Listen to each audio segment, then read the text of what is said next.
Nag-fried rice ko kay usi kay bahumahalang bugas.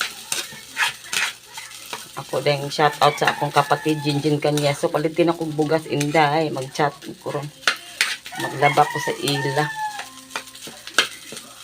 Amo ning breakfast pero ang mga Bisaya ba kay hilig jud ugan magkape usa ang mga Pilipino ganon. Kape then mga bandang alas 9 tsaka kakain.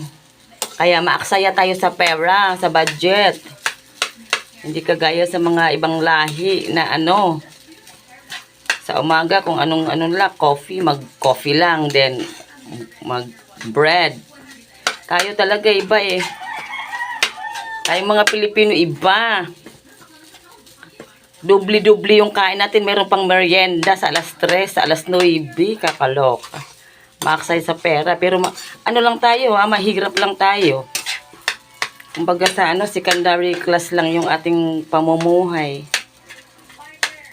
Yung iba dyan, talagang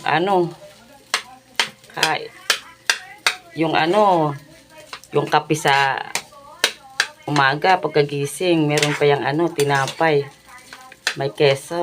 Oo, di ba? Sosyal. Pag bandang alas 9, alas 8:30, kakain na naman ng kanin. Ganun ang Pilipino. Kahit gaano tayo kahirap sa buhay, maghahanap talaga tayo ng paraan para tapos yung mesa natin kahit papano dalawa-dalawa ang klaseng ulam. Pinagpala tayong mga Pilipino. Kasi kahit mahirap lang ang buhay natin, ganun.